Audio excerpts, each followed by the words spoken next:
Hello and welcome to Rev Sports. I'm Gargi Raut, and joining me today is Bharat Ramraj. Soon, Shomik Chakrabarti, Shubhayan Chakrabarti, and Rohit Juglan will also join us as well. But talking about the match, a full 5 overs that we've not even full 5 overs, 4.5 overs is all we got to see in the final match of the T20I series between India and Australia in Brisbane at the Gabba. Quite a big storm coming in, and well, that means bad luck for all the fans that showed up in huge numbers at the Gabba because 4.5 overs and the match has been called off. It was an absolute nothing match, nothing to take away from it except the fact that we got to see Shubman Gill and Abhishek Sharma tonk a few. Apart from that, we were excited to see, how the bowlers would perform, but that did not happen, unfortunately. Bharat Ramraj, if I were to ask you the takeaways from this series, what would they be?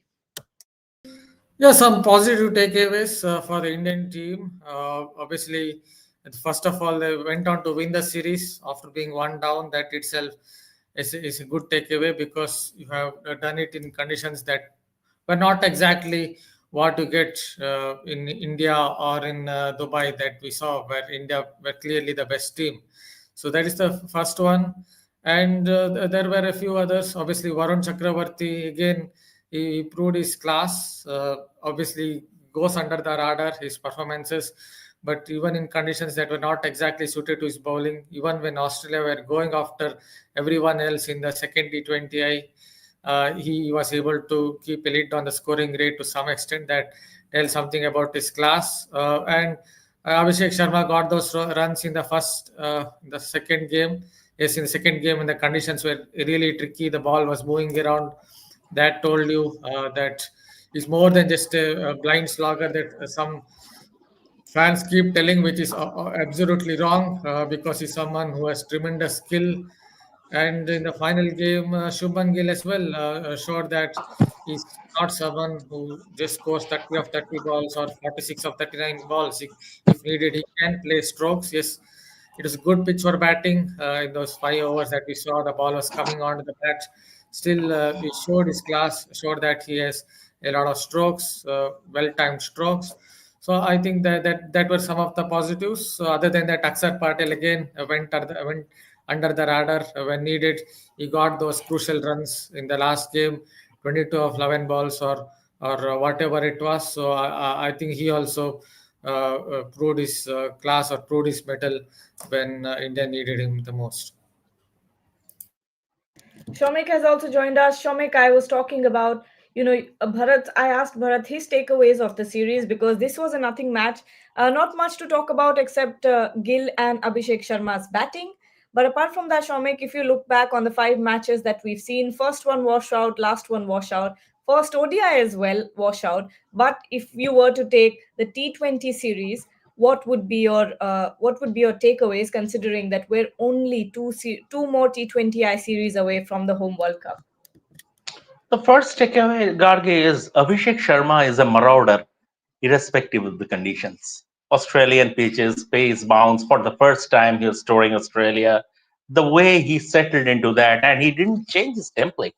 And I mean, we talk about. If pretty often these days, in our discourses, we use the word Zen Z. So he is typical Zen Z T20 batsman, but he has the potential. He is not a one-dimensional cricketer, Abhishek Sharma, mind you. And I see him going into the future. I see him graduating to ODI teams also. The thing is that he has the game, he has the talent. At this moment in time, there is no vacancy. But going ahead, we don't know when Virat Kohli and Rohit Sharma will hang up his boots. Once Rohit Sharma hangs up his boots, then we have a ready-made replacement in terms of Jasasi Jaiswal, who would come and open with Shubman Gill. Once that is, it's up to. It could be after the couple of series in India. It could be after the next World Cup, whenever it is. It is Rohit Sharma's call. Similarly, it is Virat Kohli's call. But as and when it happens, because they cannot continue forever. So the the seamless progression, the seamless transformation would be from Rohit Sharma to Jasasi Jaiswal. And in that case, there would be a backup opener needed, and Abhishek Sharma is that man. Abhishek Sharma is that man as far as that backup opener is concerned in ODI cricket also. This is one big takeaway. Number two is the way, in the sense, Arshdeep Singh got just one game, but he showed us that he is always match ready. Arshdeep Singh, the way he played, one or two games he played, it is not easy when you are not playing. Coming back and instantly getting into the groove is not easy. So this augurs very, very well for India, given that Arshdeep is a certainty for the T20 World Cup. So these are the two very good takeaways. Also, another takeaway for me, Surya Kumar Yadav hasn't scored too many runs. Fine. But at the Asia Cup, Gargi was there and you saw him. He was sort of, maybe it was because of the nature of the pitch, but he was sort of struggling to time the ball properly. And he was trying to he was trying to go sixth gear. Like that was never required. Surya, when his normal batting is fifth gear batting, he doesn't need to search for sixth gear. So Surya may be trying to be in sync with the template of this T20I side. He was forfeiting, he was sort of compromising his natural style of batting and searching for that bit of extra that was not required. Now, although he didn't score too many, he seems to have find that rhythm, his old rhythm, the way he used to play T20I cricket. He doesn't need to do anything extra. And if he plays his natural game, he will be and he will continue to be India's he will continue to be an impact batsman. So these are the three major takeaways. And the fourth, Bumrah has finished the series without any niggle or anything. I mean, we all breathe a collective sigh of relief because we need him against South Africa. Absolutely. A very important question Kushal Nanote is asking here: what is Marauder? Marauder is an enforcer. Marauder is an enforcer who enforces attack up into the opponents. That is called the Marauder.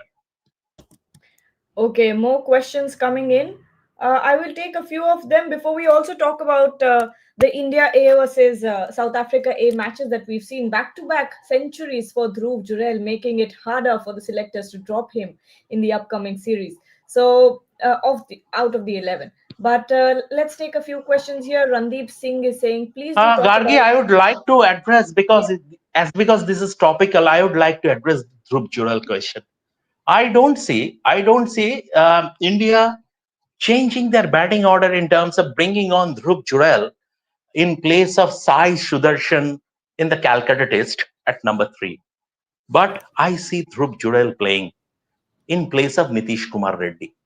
Very likely, India will go with 3 specialist fast bowlers in Calcutta: Jasprit Bumrah, Mohammad Siraj, and Akashdeep. And Hmm. Ravindra Jadeja and Washington Sundar would be the 2 spin bowling all rounders. I see Nitish Kumar Reddy in any case. He always, when you are playing that extra fourth seamer, the chances are, and it always happens, that the fourth seamer is underbowled. So I don't see, and as because it is not the West Indies and it is South Africa, I mean, they are not only the world champions, they have a very good balanced bowling attack also. I, I, I mean, I can assume, I can, or rather, sort of, you can call it a reporter's hunch, that extra batting cushion. And in place of Nitish Kumar Reddy, Dhruv Jurel, I see that change in the playing 11. It would be the sort of move where India brought in Karun Nair, an extra pure batter to get that cushion in the batting lineup. That it makes things very, very interesting because up till now you had Rishabh Pant in that wicket-keeping batter spot who was doing very, very well. Now that Dhruv Jurel has also sort of made it hard for the selectors to keep him out of the playing 11, it's going to be interesting to see who makes way for Dhruv Jurel because at this point it doesn't make sense to not have him in your 11 when he's batting like this.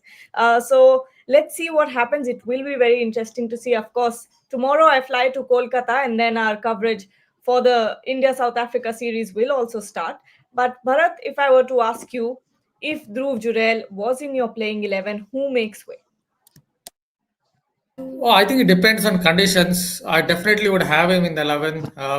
I'm ready to even drop, if needed, Sai Sudarshan and get Jurel in because I think he's technically a better batsman than him. But yes, Sai Sudarshan has a good temperament. I saw him score some runs on in tricky conditions in the Dulip Trophy last year when the ball was moving around and India A had an attack of Avesh Khan.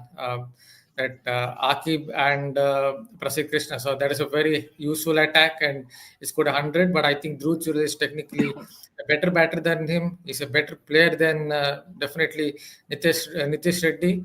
So we can easily get into the playing 11 if India want him to. I will go as far as saying that if you consider orthodox technique against the moving ball, see, I'm not looking at players like Rishabh Pant or Jaiswal who are little more unorthodox in their games.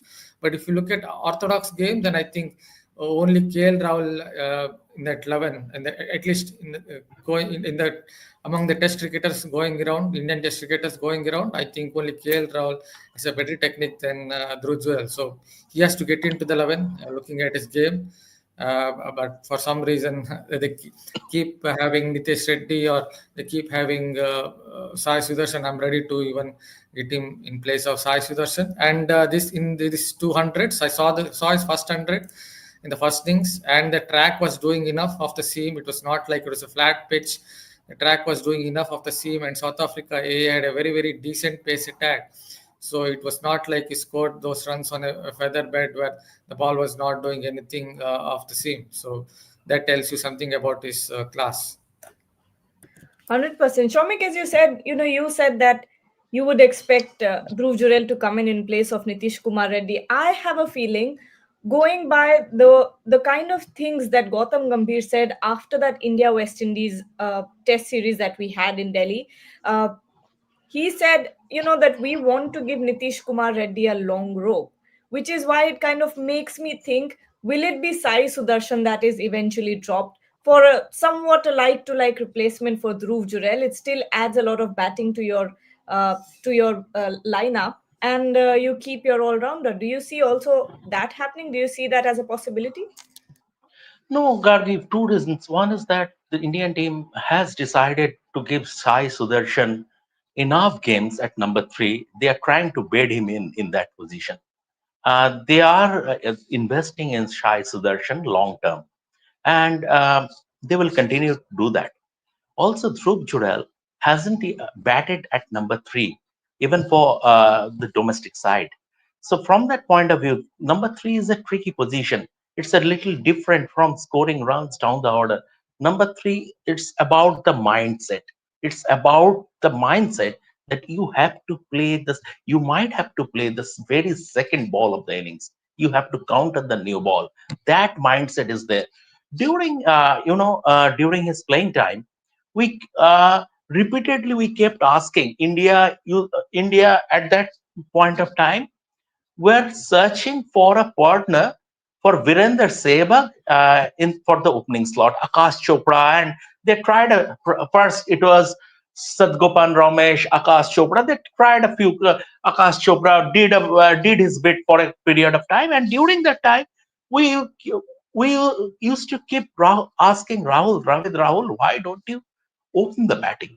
Because you are, I mean, there have been a lot of times when when you have come to the crease in the very first over.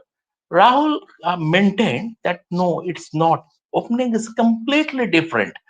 Mindset is completely different to face the first ball of the game when the scoreboard is zero. That requires a completely different mindset. As a number three, but then there is a batsman, he played, he got out, and I'm going in.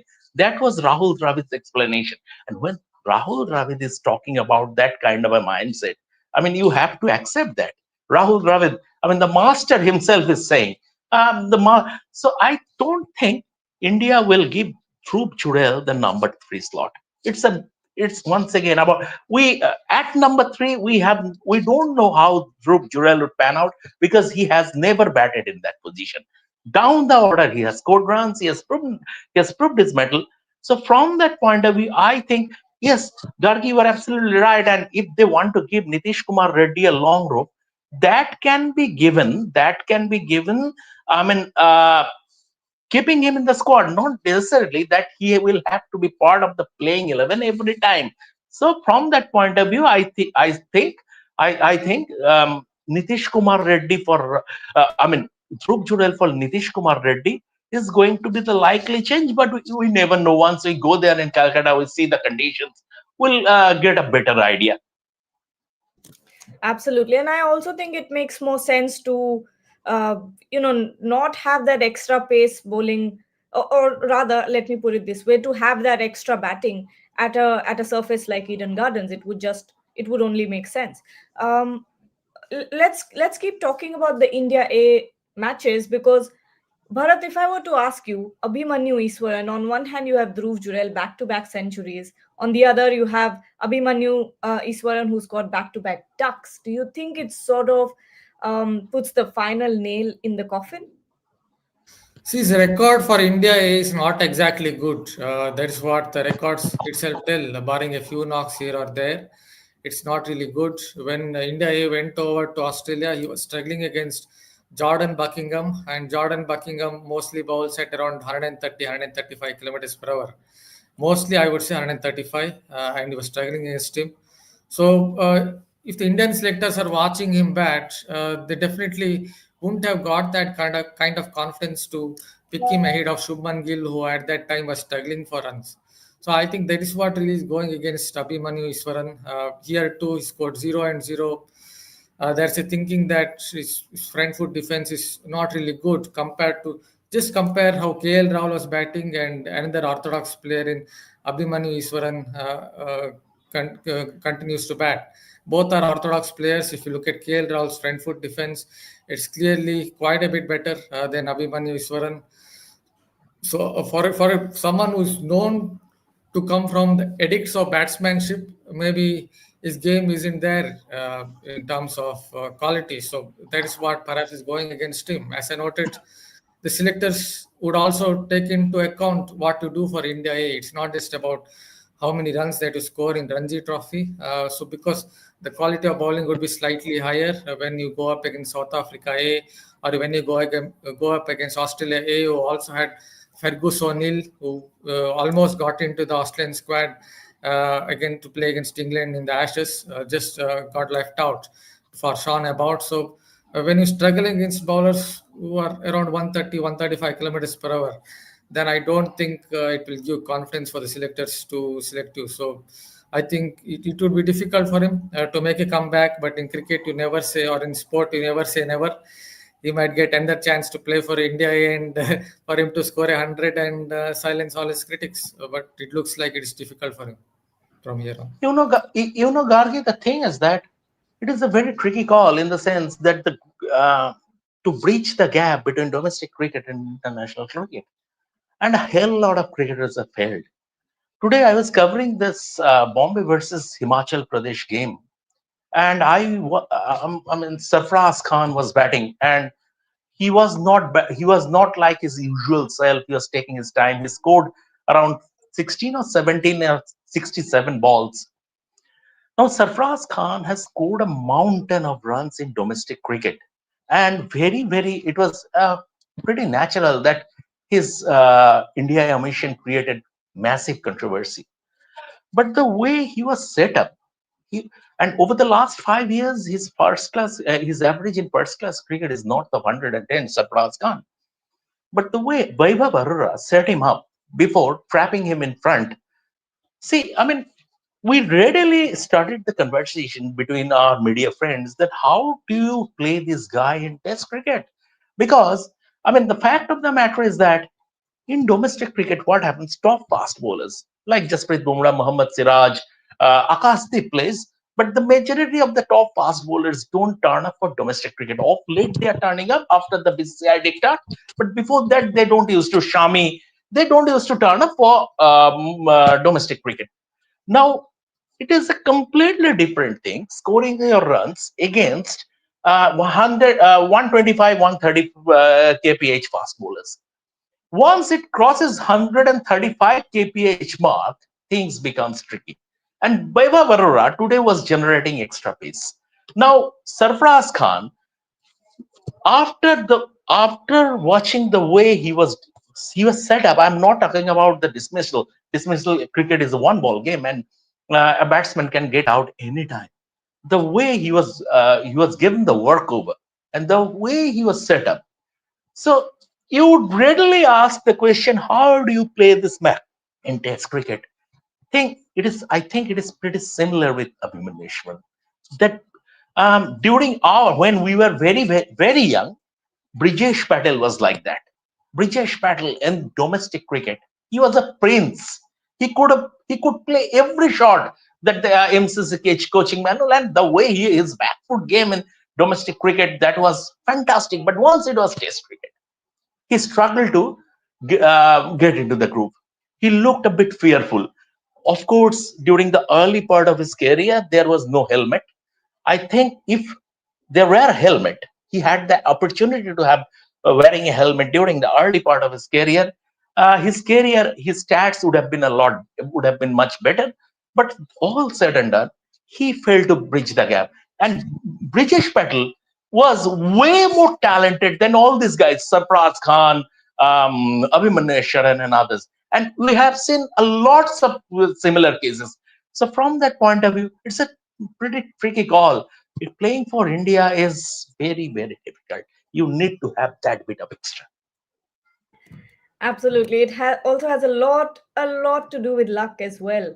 Things Exactly. will magically go in your favor, things will magically go against you, and you will have no control over it. The only thing in your control is how many runs you score, how many wickets you take, but sometimes even that is not enough. And we have seen that over and over again in the domestic circuit. Talk about Sarfaraz Khan, talk about Akshay Wadkar, Jaydev Unadkat, so many names that we can take here that have been Jalat brilliant. Saxena. Jalat Jalat Saxena. Saxena.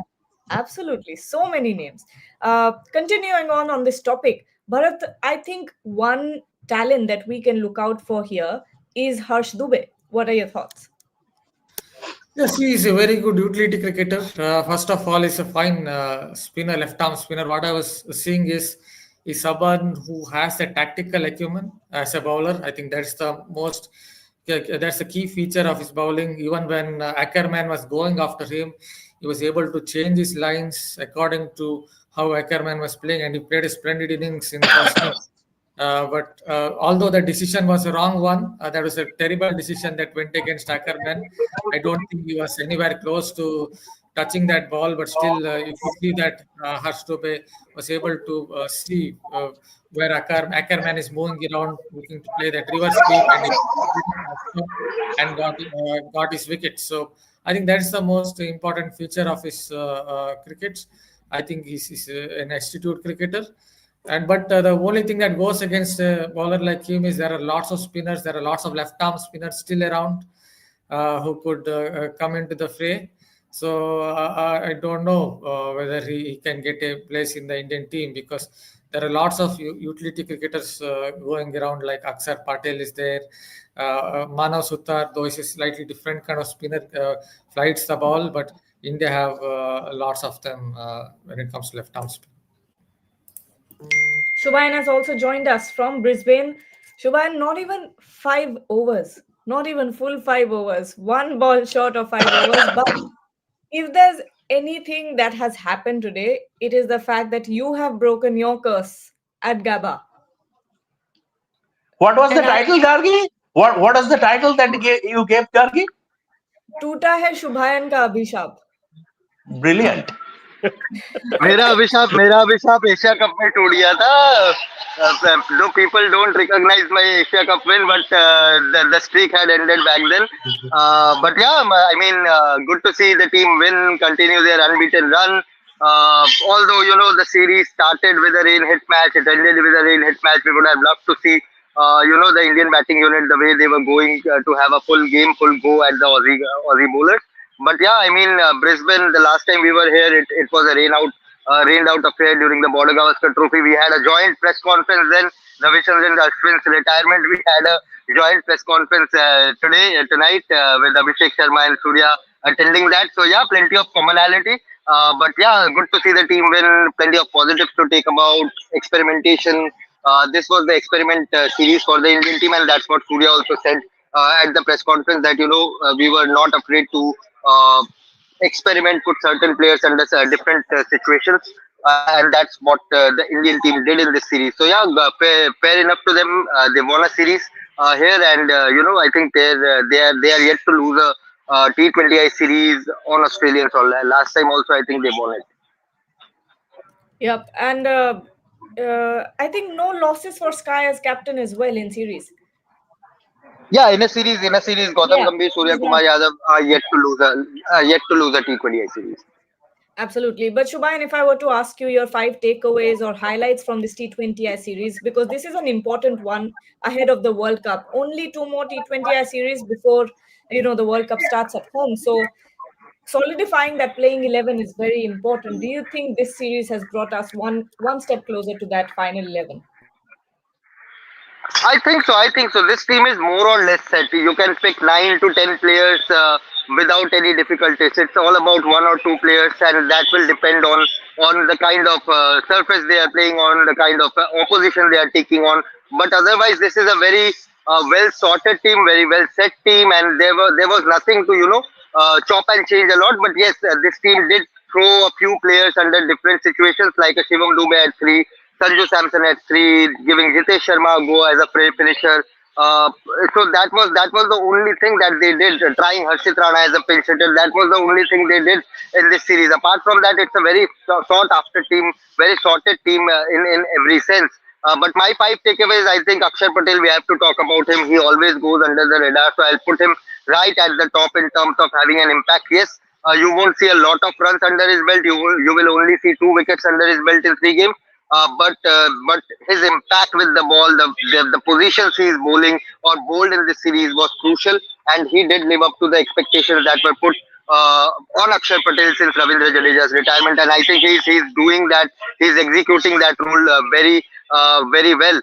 Number two, I think in not so spin friendly circumstances, the way Varun Chakravarti also bowled in this series has to be one of the highlights. He's your number one pick if you have to put a specialist spinner in the team, and come the World Cup in India, I think he will be even more lethal with the pitch slightly assisting the spinners as well, and he can bowl under dew as well. So Varun Chakravarti, Akshar Patel, these two spinners, I think have to be at the top of the mark. Abhishek Sharma, absolute star, back-to-back player of the series for him, Asia Cup player of the tournament here, player of the series. So Abhishek Sharma, he's rising every day as your number one T20 pick, or perhaps the number one T20I batter in the world. The way people are talking about, not only fans but the experts, the media guys, everyone is in awe of Abhishek Sharma and the way he is batting at this moment.